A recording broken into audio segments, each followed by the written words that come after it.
Oh, Wednesday show. Wednesday show. Wednesday show. I got the hiccups. Hello, everybody. I don't know if anyone's out there yet, but oh man, I hope this goes away quickly.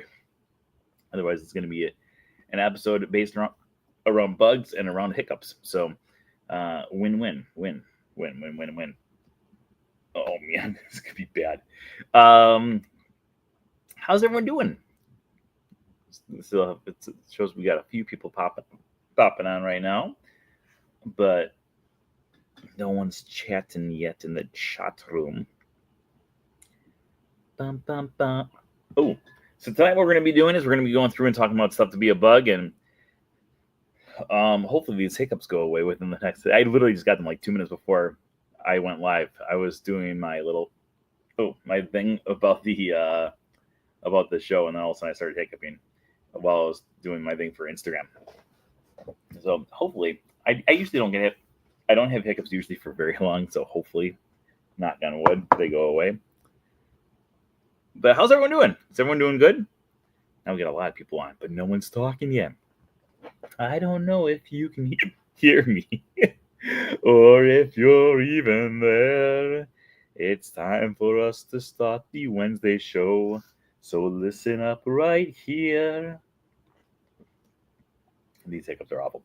Okay, let's get this party started. We are going to start the 800 and... Here we go. Hello, I just got home from yesterday from a 9-day Walt Disney World trip. This was my worst trip. Oh, no. Oh, Shelly, I'm so sorry. Hopefully you're feeling better now. Oh, that happened. Was it my little brother? I think it was my brother got sick one time. And it was like 2 days inside the room. And it was, I always feel bad when people get sick on vacation. So I'm so sorry that happened to you. But hopefully you're feeling better now. Hopefully the parts of the trip that were non-flu related were good. All right, but we're going to start the 811th episode of the Wednesday show in 5, 4, 3, 2. Oh, hello everyone. Welcome to the 811th episode of the Wednesday show. Today is March 5th, 2025, and I'm your host, as always, Brent Dodge. Hello. Today, I have the hiccups, but today we're going to be doing a walkthrough of the classic attraction, It's Tough to Be a Bug, before it closes up in a week and a half from now. So that way, if you have a chance to go over and experience It's Tough to Be a Bug between now and then, maybe you can go over there and just kind of take in all the details, take in all the fun, and of course, we're going to go through the history of the attraction, fun finds, and everything else, and answering your questions along the way. But of course, before we get to that, let's talk about our news for the week.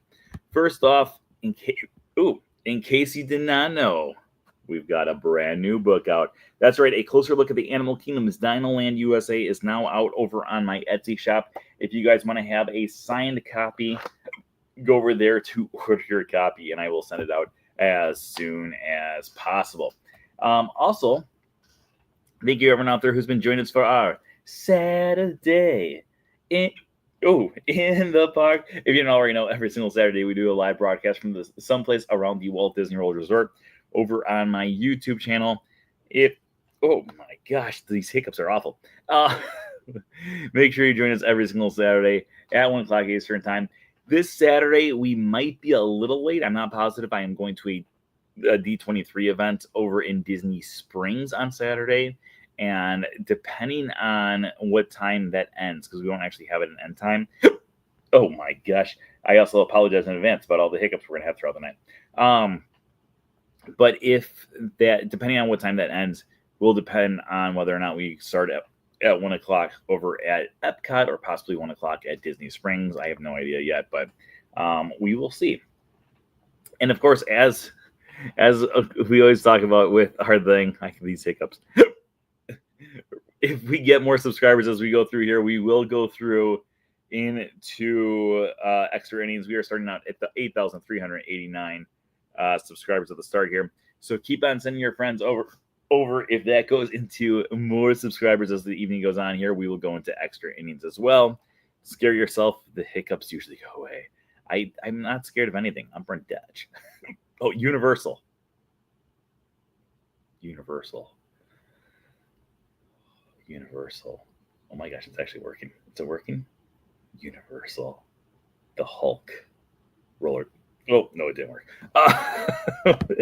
It almost worked. I thought it worked for a second there.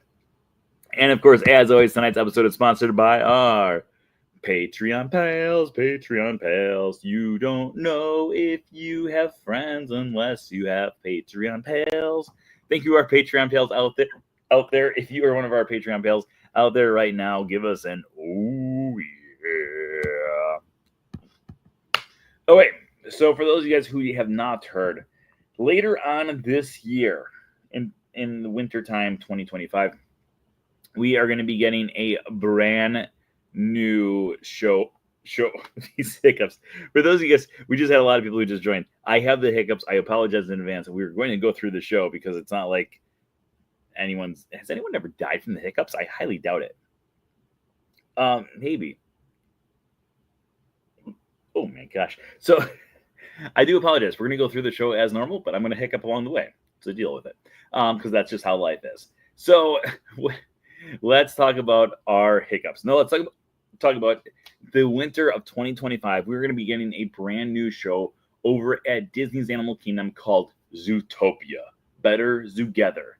And yes, I'm excited about this brand new 3D show because, one, I love Disney 3D shows. I think some of them are unbelievable and they are great. And it's one of those things that I can't help but love going to these 3D shows. However, with this one, we are going to be losing a classic 3D show. It's actually an opening day park attraction. It had the most advanced animatronic of all time when the attraction first opened up. And of course, we are talking about It's Tough to Be a Bug. So tonight we're going to go through, we're going to talk about the history of It's Tough to Be a Bug. We're going to do a walkthrough. It's Tough to Be a Bug. We're going to point out some of the details that you may have missed that I just absolutely love and adore. So while we go through here, of course, if you guys have any questions, throw your questions into the comments.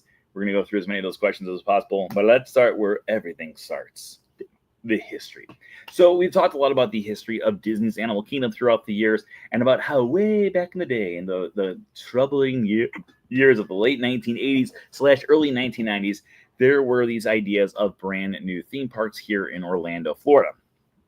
Now, of course, at this point, we did have the Magic Kingdom. We also had Epcot, and we had almost complete a brand new park called Disney MGM Studios, eventually became Disney's Hollywood Studios. While all this stuff was going on, there was also very small whispers of a brand new theme park that could potentially be coming to Walt Disney World sometime in the future, but it was not anything concrete. As time would go on, this plan would evolve more and more until we got Disney's Animal Kingdom Park announced around 1995. Now, when this park was announced, there was still a lot of ideas that were being thrown around on what was going to be there and what was not going to be there. And there was a lot of things that weren't completely concrete.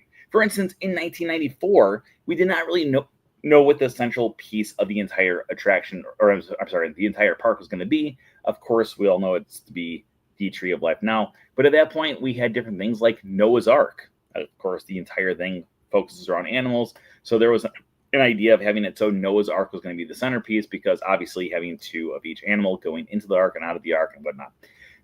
So that was one of the ideas that they're going to have was Noah's Ark in the center. Then it became possibly a carousel. And then eventually it became the idea of this centerpiece being insanely amazing tree called the Tree of Life. Now, with the Tree of Life, they wanted to do something that they had done with their previous 3 parks here in Orlando, Florida.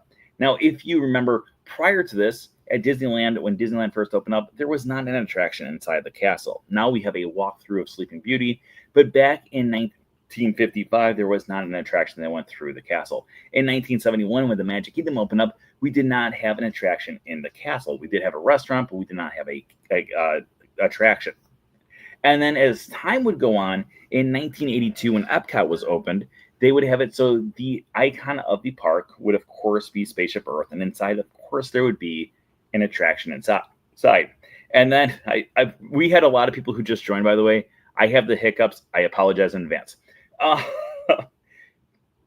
in 1989, when we had Disney MGM Studios open up, the park icon was the Grauman's Chinese Theater. At that point, we had an attraction inside called the Great Movie Ride. So when they were coming up with the ideas of Disney's Animal Kingdom, they said, we're going to have this amazing tree. We need to have some sort of attraction in the inside. And of course, it just came natural that the attraction inside would be focused around the Lion King.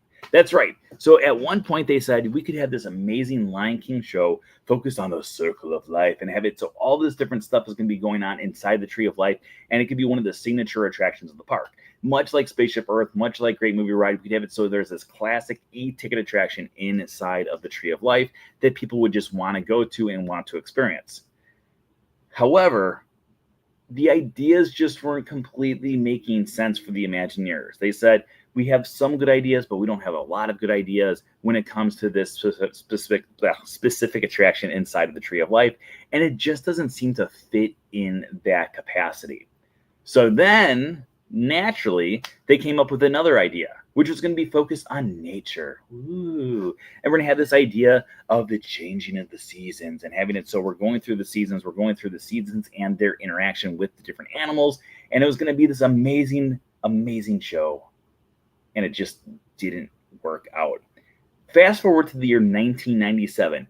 There is less than a year until the park is going to open up, and the Imagineering team still has zero clue what they're going to put inside this attraction, inside the Tree of Life. They know that they need to have something there. They're just not positive what they're going to have there. And they're brainstorming with each other. They're brainstorming with different people. And then Michael Eisner, the head of the Disney company at that point, is talking to them and he said, okay, give me ideas about what's going to be happening at Disney's Animal Kingdom. And they're talking about the safari. They're talking about the brand new area that's going to be a replacement for Beastly Kingdom called Camp Mini Mickey, with things like Festival of the Lion King and, of course, the great Pocahontas show. We talk about it a lot. I just love that show. It's ridiculous. They were talking about Dinosaur and Dinoland USA. You can buy the book now. They're going through and having it so all these different ideas are going through, and then they said, we have a problem though, Michael Eisner. And Michael Eisner said, I am Michael Eisner. What do you need? And they said, we're trying to figure out an attraction that we can put inside the Tree of Life, and we have these ideas, but none of them really seem to work. And he said, okay, well, what types of things do you want inside the park that you have not really been able to go and put inside the park yet? And they said, well, when you go to Africa, we've got things like lions and tigers and bears. Oh my, no, they have lions and they've got giraffes and they got elephants. They got all these classic animals. When you go over to Dinoland USA, they've got all these mythological creatures. When you're going to the bird show that is being built over by what's going to eventually become Asia, we've got birds and we've got these different winged creatures. And then, of course, they had plans for Asia opening up in 1999 with things like the Maharaja Jungle Trek and having it so all these different animals around the world were going to be represented. But they had one problem. They said the most common animal that people interact with on a daily basis is bugs. Bugs are everywhere. And we want to have something with bugs someplace. We just can't figure out exactly how we're going to put bugs in there. I mean, of course, if you're going over by those restrooms that are over by Dinoland USA, I think my hiccups are gone, by the way. I'm just really excited. I haven't hiccuped for a while. It's been very conscious in my mind. But when you're going up towards Dinoland USA, the restrooms that are on the right-hand side, right before you go through the little gate, says, or if you go in there and you look at the floor, there are dung beetles on the floor as a representation of the fact that people are going to poop in that bathroom, and dung beetles, obviously. So they had little things about bugs, but they didn't have anything really featuring bugs. And then they started saying, well, it would make a lot of sense for us to have some sort of bug show in the Tree of Life because we are going to be the size of a bug because we're at the roots of the tree, but we're not sure what to do. And Michael Eisner said, by the way, I am Michael Eisner. That's not what he said. He said, okay, so you guys have this idea. What if I told you that I'm not really supposed to talk about it too much outside of Pixar, but we are producing a brand new film coming out next year, the same year that Animal Kingdom opens up, with Pixar called A Bug's Life. And they said, ooh, that sounds interesting. what can we do with this show? And Michael Eisner set up a meeting between the Imagineers along with the creators over at Pixar, and the two of them started to talk about different things about the actual film. And they said, okay, we've got this bug named Flick, we've got this guy named Hopper. They're enemies. Hopper's a terrible grasshopper. Flick's like this hero. And they started to go through and have it so they kind of got to know the characters a little bit. And they said, you know what? We can work with this. It makes sense. You're inside of a tree. You're the size of a bug. We can make it so the guests are honorary bugs and have it so all of the pieces start to come together. So when all the pieces started to come together, they came up with an amazing show called It's Tough to Be a Bug. However, there are a few different things that you may notice in It's Tough to Be a Bug that just don't completely make sense if you've ever seen A Bug's Life. Number one, there's only 2 bugs that appear in It's Tough to Be a Bug that also appear in the movie A Bug's Life. Number 2, Hopper is pretty much the same character. However, Flick is a little bit different. I mean, he's still the same voice actor and everything else like that, but he is still a little bit different because the writing for the show was done by the Imagineers and not by the people at Pixar. The characters or the people at Pixar said, here you go, this is the character, run with it. But they didn't have all the kinks completely worked out because they had not seen the movie. They just kind of knew what the entire thing was about. They kind of knew the characteristics, but they didn't know everything that was going to be around. And that brings us to opening day of Disney's Animal Kingdom. So on opening day of April 22nd, 1998, It's Tough to Be a Bug became one of the most signature attractions in the park. Obviously, we have Kilimanjaro Safari as being the big headliner. Countdown to Extinction, eventually Dinosaur, would be the big thing over in Dinoland USA. But here in Discovery Island, we had this brand new attraction featuring, at that point, the most advanced animatronic of all time inside of the Tree of Life. And with it, a pretty long line. In fact, if you've ever gone through the line of It's Tough to Be a Bug, you know it goes like on and on and on for like miles. That used to be filled up when the park first opened up because most people, well, one, wanted to see it because it was a brand new park. They wanted to see the show.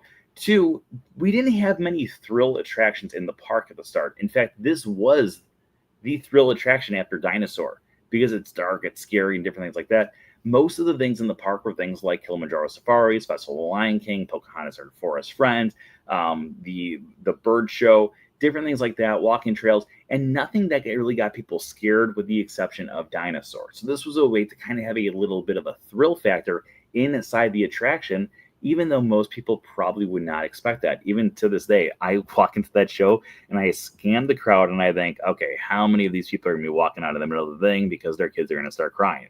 And I'm almost always dead on. It's always like 4 or 5 families, and usually you can pick out exactly which kids are going to be crying. And it's a fun game to play. I'm just saying. Okay, so now that we've gone through that entire aspect, let's talk a little bit about the walkthrough portion. And of course, as we go through the walkthrough portion, like I said, if you guys have any questions out there while we go through here, feel free to throw those questions into the comments, and we will go through and answer any of those questions as we go through here tonight. So let's start off with our walk-in, because the walk-in is something that most people don't really pay attention to, but once you start to pay attention to it, it starts to make a little bit more sense on the role that you are playing inside this entire attraction. Because while you walk into Discovery Island, you see the Tree of Life in front of you, and it's a massive tree, but at the same time, even though it's this massive tree, it doesn't seem as larger than life as it would be as when you're going through the queue. Because while you're going through the queue, it starts off kind of off in the distance, and you get closer and closer to it. And as it gets closer and closer to it, the walls that are near you start to raise up a little bit more and a little bit more and a little bit more until eventually you are actually in the roots of the tree. Now, while you're actually going through these roots of the tree, you're eventually having it so the different animals that are on the wall are extinct animals, kind of showing the fact that you are underground in a way. So things like dinosaurs can be found there, woolly mammoths, different animals like that can be found at a larger scale, because now you are actually inside of the dirt as well. As you continue to go through that area, you'll also start to see more and more bugs. There's other animals there too, but this is where you'll actually start to see more and more bugs at your level, and these bugs are a larger scale as well, because you, much like them, are bugs as well. As you continue going through the queue, just before you actually get inside, we get to our first thing that truly helps transport us into what this attraction is going to be all about. And yes, it's going to be about bugs, but it's also going to be fun. It's going to be kind of scary, but it's also going to be just a good old time. So let's go to, wait a minute, where's my pictures? I got pictures. Don't worry, people. Share screen. Okay. Maybe. Is it working? Is it working? It's working. Okay, well, let's just get it. So it's this whole thing here. Okay, so while we go through here, we're going to have multiple posters for the coming attractions in here. I do want to apologize because as we go through these pictures, you may be like, wait a minute, I feel like I've seen these exact pictures before, but maybe they were moving. That's right. These pictures are all different pictures that I took from my 2 videos of walkthroughs of the queue. So if these look familiar, well, they should. Okay, so our first one that we have there is the Terminator. We're going to go into more detail about the Terminator as we go through the attraction here. But if you look at the bottom there, it says, he's armed and ready for action. Some of the things that I love here are the puns. Now, if you look, the reporter is Tim Burr, like Tim Burr. And Tim Burr works for the Hollywood, or I'm sorry, the Hollow Wood Reporter, because a tree that is hollow is wood, but it would also probably fall down, hence the timber. Moving on to our next one, we have Weevil Knievel, the aerobatic acorn weevil. You'll go nuts over this act. And this is from Mighty Oak, the Acorn Street Journal. So Mighty Oak, obviously a reference to a mighty oak. Next one over here, we have Clear to Room. Clear to Room, by the way, I do not think gets enough credit as time has gone through here, because Clear to Room is just such a great pun of a name for a stink bug. And most people are just like, oh, okay, her name's Claire. That's funny. It's a bug. No, her name's Claire to Room because she clears the room. Her performance is a real gas. And the person who wrote the review is Wilton Flowers from the Orlando Sentinel.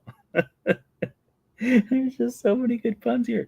Wilton Flowers, obviously, wilting flowers. And the Orlando Sentinel, obviously the Orlando Sentinel, but we have the odor and scent in there too, in case you missed the pun. Next up, we have Chili, the deadly and Chilean tarantula. And I think we got the thing. Yeah, when it comes to throwing quills, he's a hit. This is from Harry Arachnid, the Tarantula Observer. I do like how shifty-eyed he is here. All right, let's keep going here. Our next one here is going to be the Dung Brothers, a dynamic duo. A dynamic duo. I just love any kind of poop pun. That's the way to win me over, ladies. Underneath it says, this well-balanced pair of performers were born for these roles. Obviously a reference to the poop that they're on.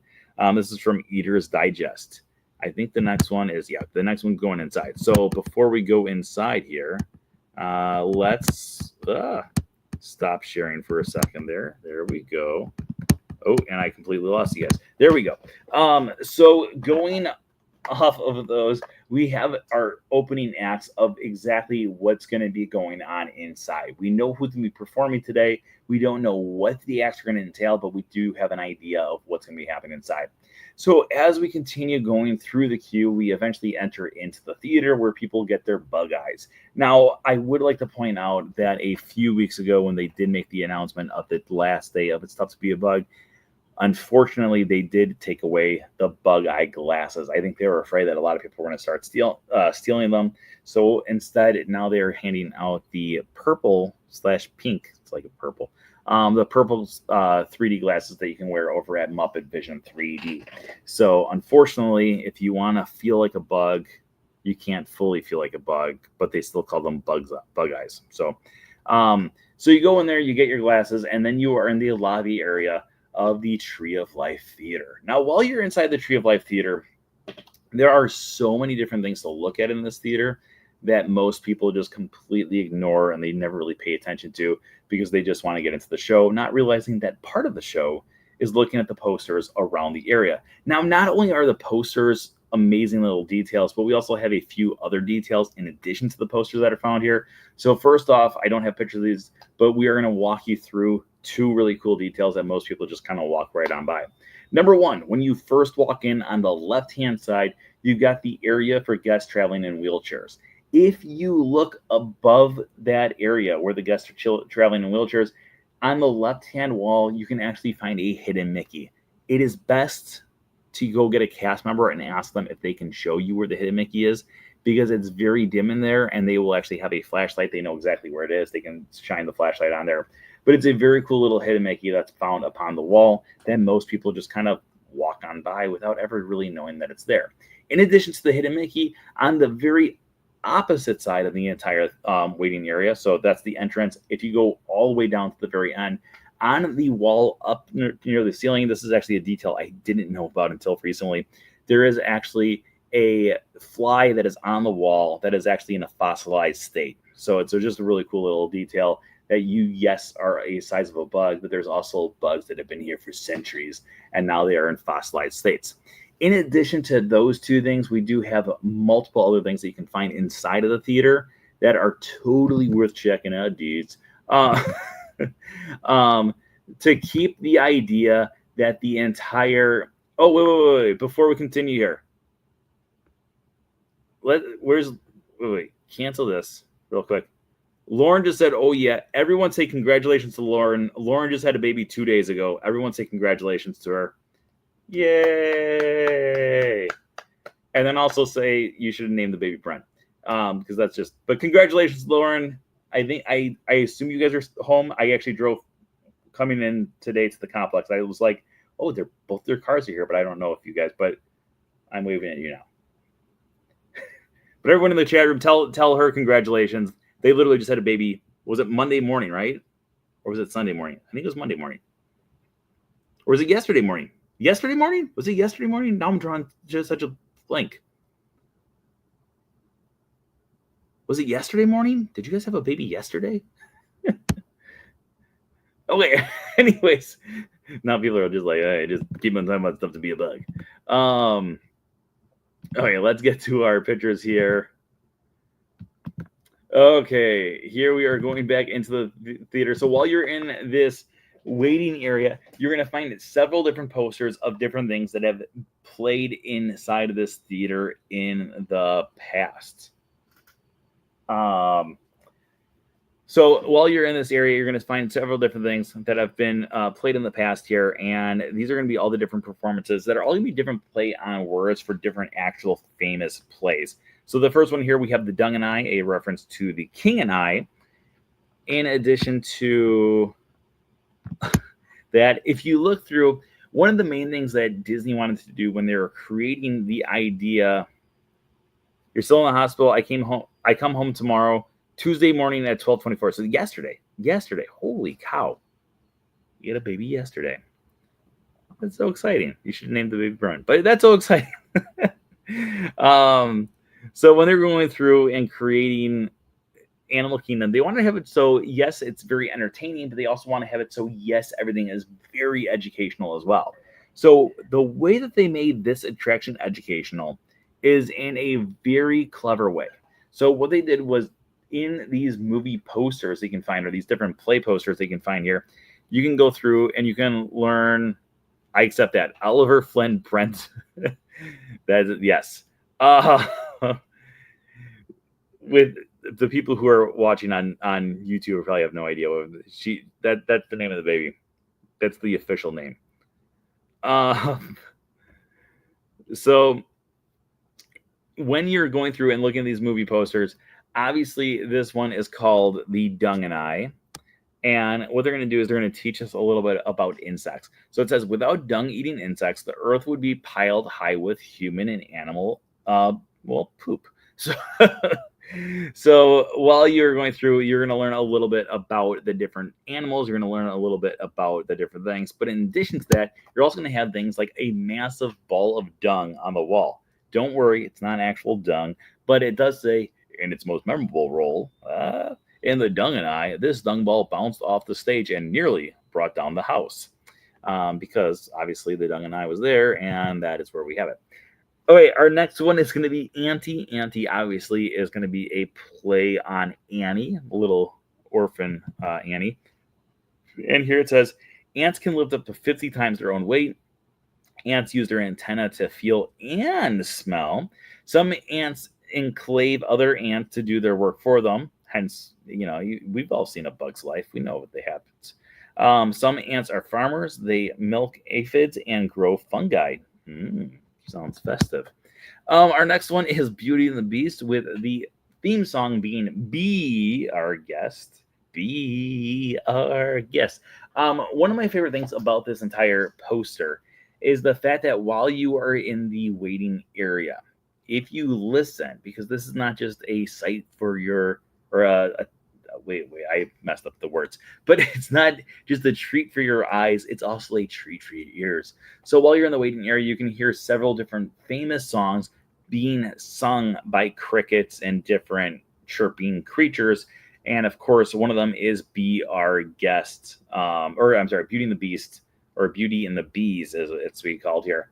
And it's very calm, it's very relaxing, and without a doubt, it might be one of my top 5 favorite songs found anywhere in the Disney parks. It's just amazing to listen to the song Beauty and the Bees played by bees. It's just such a cool thing. Underneath, we have bees pollinate most of the fruits and vegetables that we eat. Bumblebee wings beat 26,000 times per minute. That's unbelievable. Honeybees from one hive may visit 3 million flowers each day, and honeybees must visit at least 60,000 flowers to gather enough nectar for 1 teaspoon of honey. Amazing. Our next one here is a cockroach line. Underneath these cockroaches, it literally just says a cockroach line, a cockroach line, a cockroach line, a cockroach line, a cockroach line. This, of course, is a reference to a chorus line. I think there's one of these that later on where I'm like, I always forget what it's a reference to, but just, bear with me. Here we've been around 250 million years. We can be cute as a bug. I don't know about that. We're 4,000 species strong and growing. Some of us are picky eaters, and we're one of the fastest running insects. If you've ever lived in the state of Florida, you know very well that is true. Barefoot in the bark is a reference to barefoot in the park. If you take a look at the review at the top, it says they really bring the house down. On the side, or on the bottom here, we have it. So it says some soldier termites have nozzles on their hands to spray acid at their enemies. A termite queen can lay over 30,000 eggs a day. What? A single termite colony can contain 5 million or more termites. Some African termite mounds can reach a height of more than 40 feet. That is insane. Again, we're being educated while also having it, so we are learning. The grass menagerie is a reference to the glass menagerie. At the bottom there, first off, this guy over here. Oh, no, go back. This guy is, no, wait a minute. This guy has always been one of my favorites. The guy with a sign that says, "Hi, Mom." But here it says, insects live everywhere on land. There are more than 800,000 known species of insects, with 5,000 new species discovered each year. The insect population of 1 square mile of land could equal the human population of the entire planet. That is insanity. Absolutely insanity. Next, we have Web Side Story, which is a reference to West Side Story. Here we have some spiders spin a new web every day. There are over 35,000 known species of spiders. Spiders aren't insects, they're arachnids. Spider silk is stronger than a same-size thread of steel wire, and black widow poison is 15 times stronger than snake venom. Then we have a stink bug named Desire, obviously a reference to a streetcar named Desire. At the bottom here, we have a stink bug's odor repels predators. The odor comes from glands between the middle and back legs. A stink bug's odor is a blend of more than a dozen smells, and birds are not bothered by stink bug odors and commonly eat these bugs. So, if you want to eat something. Little Shop of Hoppers is a reference to Little Shop of Horrors. Here we have grasshoppers can jump up to 10 times their own body length. Grasshoppers are eaten at a high protein food in some countries, and 1 acre of land may contain 1 million grasshoppers. And our final one is My Fair Ladybug, which is a reference to My Fair Lady. Here we have it says, let's go to the next one. Ladybugs are good natural pesticides. They eat aphids and other pests. Ladybugs and other insects produce a natural antifreeze as protein from the cold. 3,000 ladybugs can protect 1 acre of crops, and ladybugs are beetles. So that's what Herbie is. He is a ladybug. So that takes us through all of the different posters there.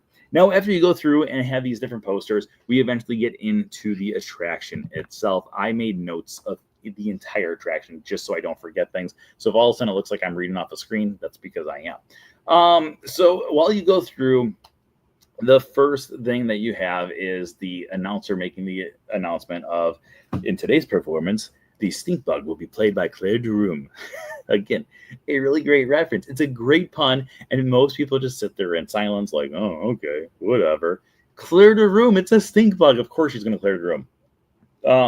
Then, of course, they announced that during the performance, there's no buzzing, stinging, pollinating, and no chirping. And then you hear one bug chirping, and they go, thank you. Chirp, chirp. As it goes through here, the announcer says, and now put your wings together for this for the start of our show, everyone's favorite ant, Flick. Ba-da-ba-ba-ba-da-bum. And then the 2 ladybugs start shining some lights on the walls, and then Flick is like, psh, ladybugs up, or fireflies, not ladybugs, fireflies up here. And then all of a sudden it keeps on going up, way over here, way over, way over, and then they go over him, and they go too far, and then eventually it lands on Flick, who welcomes us to the show. Now, Flick, being an automatronic hanging from the ceiling, is actually one of the most advanced automatronics at that time. It is not the most advanced automatronic in the show. Of course, we're going to get to that in a little bit here, but it was a very complex automatronic, mainly due to the fact that if they need to do maintenance on this automatronic, you either have to have it so someone's going up on a giant ladder to go up there, or you're going to have it so you're actually pulling him from his perch to bring him up and down to do the maintenance on him as well, making him a very difficult thing to go through. Now, unfortunately for them, is Flick, being the star of the show, he is one of the few characters that if he's broken down, they can't really do the show. There have been a few times where I saw the show where Flick wasn't there and people just looked completely confused because the spotlight still went around, and then he's like, up here, way over here. So anyways, let's continue here. So Flick goes through and, welcome to our show. And he points out the fact that even though bugs are one of the biggest creatures in the entire world, most people don't really see them. And that's why he gave us those extra special honorary bug eyes to help in the show. There's all these different butterflies on the screen. They all kind of start bursting out. And then there's one that's like right in your face. Flick is no longer up in the ceiling, but now he's up behind the thing on the stage itself. While he's out there, he tells the little butterfly to fly away. Which way? Which way? There you go. He flies away, and he introduces us to the show. Now, when he goes through the show, he starts to bring out different acts. The first act is going to be Chili the Tarantula, and Chili the Tarantula is coming out to show us a act of him throwing the quills, much like we saw while we were in the queue. Now, one of the things that I think is very important to point out, because Flick actually points it out too, is even though Chili is in the show, he's technically not a bug, but he's actually a spider or arachnid. And so because of that, he's just like an honorary guest for the show. So Chili comes out and he is going to show us exactly what he can do with his powers. So the first thing that happens is he shoots out an acorn, or they launch an acorn. He shoots the acorn out of the air. It blows a bunch of air in our face. We all cheer. We're like, yeah, this is the greatest show ever. And then he brings out the next one. Now, the next one has our character who was found on the posters earlier named Weevil Knievel. Weevil Knievel really has no point of being in the show whatsoever, except for this bit and one other bit, but they don't really coexist with one another. But we'll talk about it in just a second here. So Weevil Knievel is played by Jason Alexander from Seinfeld fame. He's also found in The Hunchback of Notre Dame, along with several other things that he's done throughout the years, but that's besides the point. So he comes up and he has the acorn and he gets launched out. And of course, he starts moving around. Chili can't hit them all. And then eventually he flies off with the acorn and Chili throws out the thing that he's going to catch him and come back and fight like a bug. Then Flick comes out and Flick goes through. I'm completely so far behind on my notes now because I just know the show inside and out. Eventually, Flick will come out and Flick will go through and introduce our next act because that act was kind of a bust.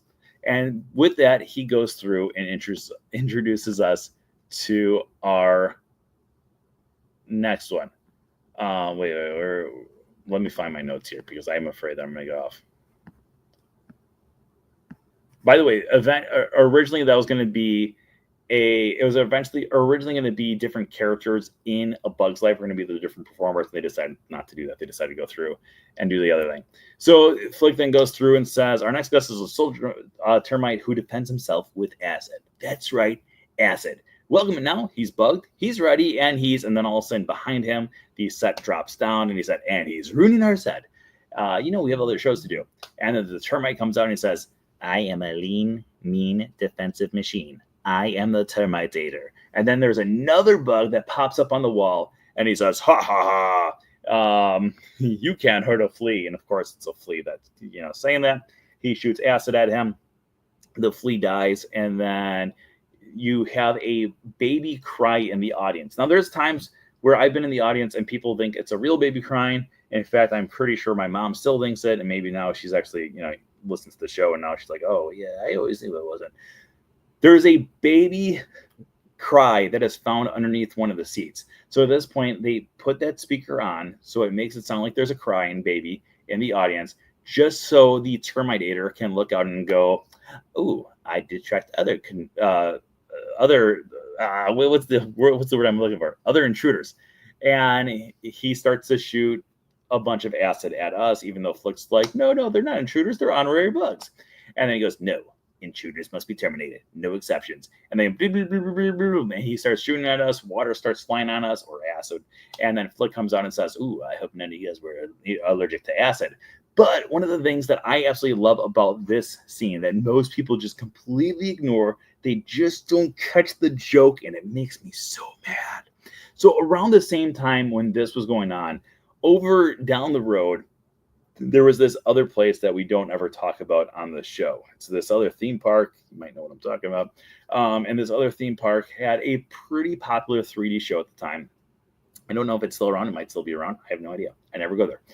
But they used to have a popular show called T2, Terminator, as a reference to the Terminator. Now, the Terminator, of course, being based off the actual film franchise Terminator, had Arnold Schwarzenegger. It was a thrilling 3D show. And then here we have the Terminator. Now, as a little dig at the Terminator, here the Terminator does say, "Ooh, I need more ammo." And then he turns around and goes, "I'll be back," as a reference to the Terminator. Something that most people just never really catch.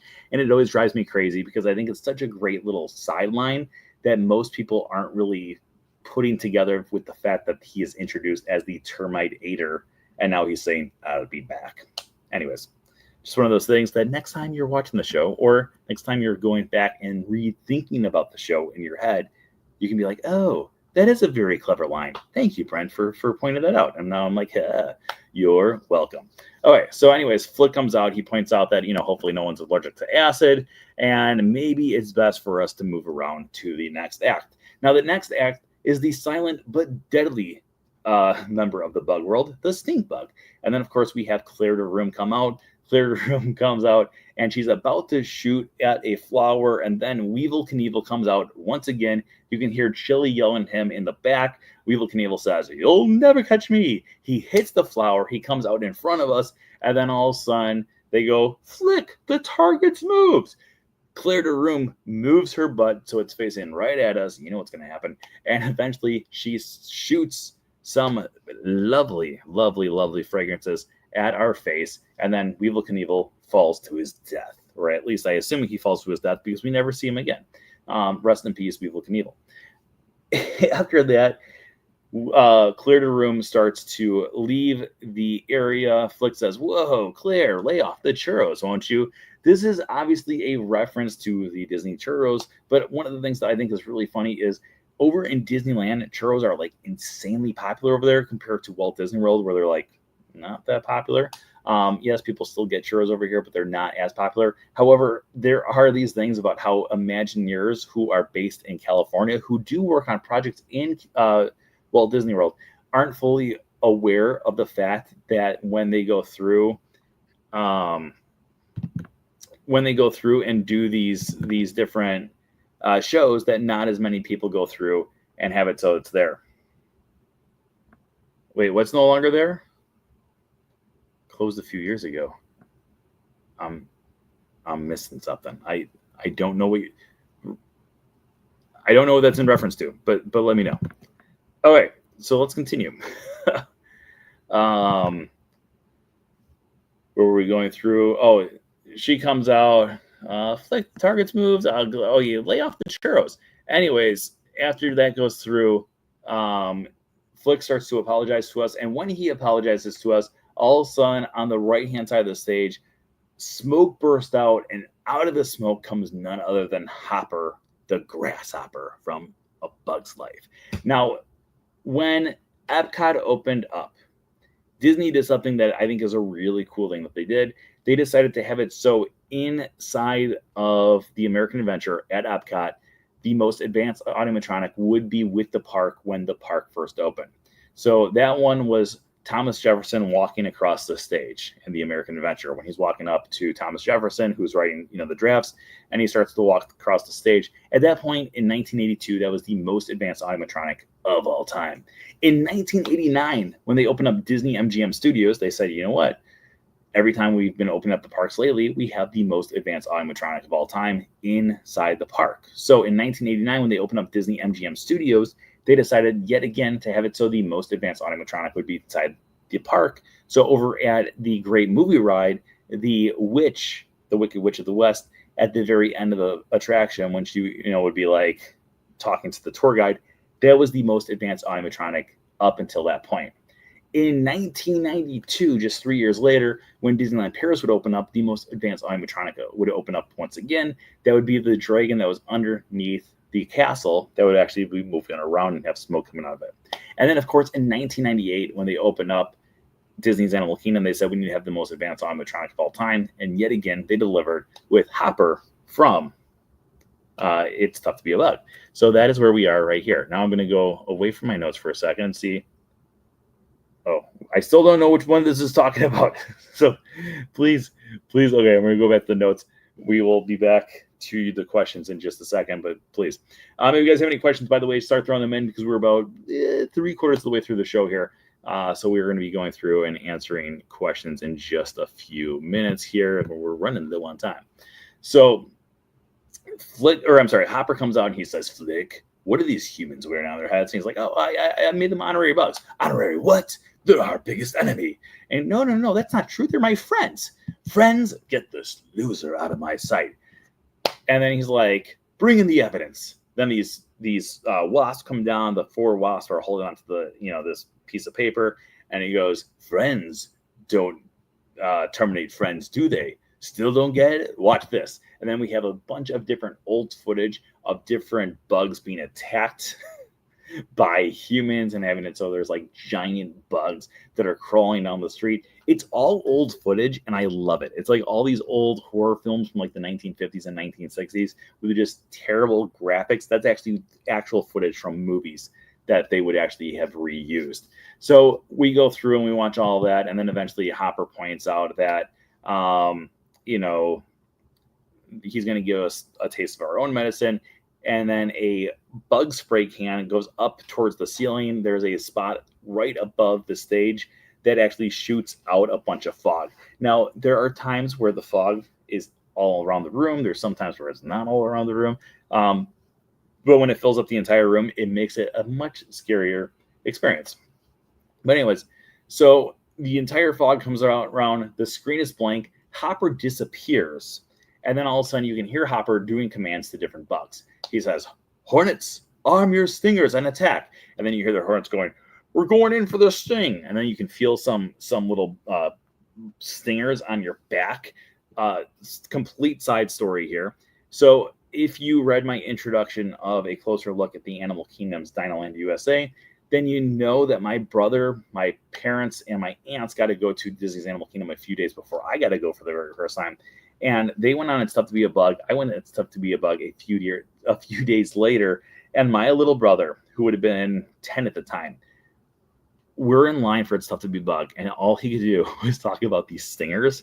And he's like, it hurts so bad. Like, it's the worst feeling in the entire world. And for years, I never would put my back to it, because I was like, am I going to die today? I don't know. I don't want to, but it seems like a possibility. And then eventually I started putting my back against the seat to get the stinger as well.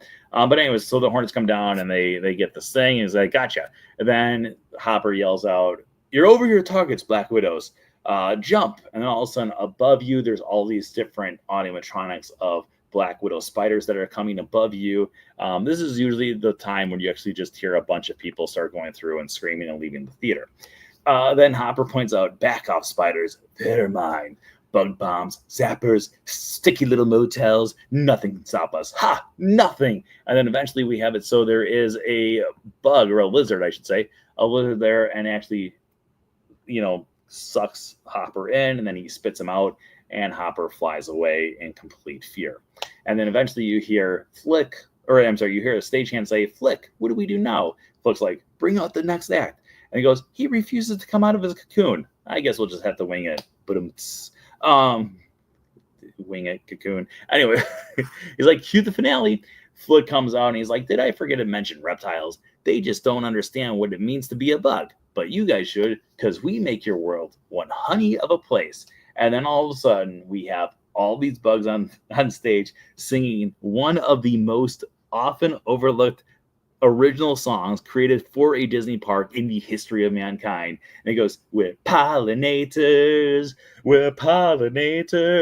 If you like vegetables, fresh food, and flowers, thanks to us bugs for our marvelous powers. And if it weren't for the fact that we like the taste, you'd be out there wallowing shoulder high waist.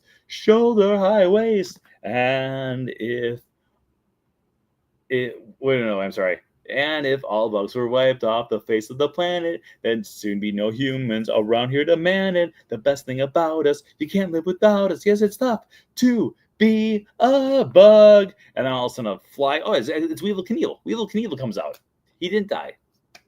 He lived, buddy. He comes out with a cupcake, and he's like, it's a piece of cake. And all the animals go, cake! And they all fly after him.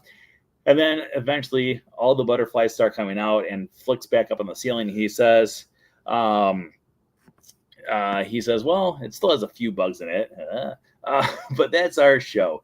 And now that you're all honorary bugs, remember, magnifying glasses are for looking at little things, not for burning little things. Then he looks at the one butterfly that's flying around. He's like, hey there, where should you be there? Where should you be? There. That's right. Good little bug. And then a speaker comes on, and it says, your attention, please. We ask that all honorary bugs remain so the beetles, maggots, and cockroaches may exit safely. And all of a sudden, you hear a bunch of, hey, excuse me, and then your butt starts moving because they have all the bugs crawling out underneath you. And then they point out that it's time for you to grab all your grubs by their grubby little hands, and please throw your bug eyes into the containers as you exit. And that, my friends, is It's Tough to Be a Bug. Okay, let's go through and answer any questions that you guys have there. I'm still curious about what this one is. It's no longer closed a few years ago, because everything we talked about, at least in the show, is still there. There have been a few things that have disappeared for a little bit, but then they've come back. Right now, for the last 6 months, the entire It's Tough to Be a Bug is still a complete show. It's still the exact same show that it was on opening day. The only thing that's not completely there is the fog effect is not at the full effect that it once was. But besides that, everything is actually still around since opening day and working as it was on opening day. So I'm hoping that continues. over the next 10 days. So when we go through and experience this stuff to be a bug over and over and over and over and over and over and over again, it's still the same experience that we all have had.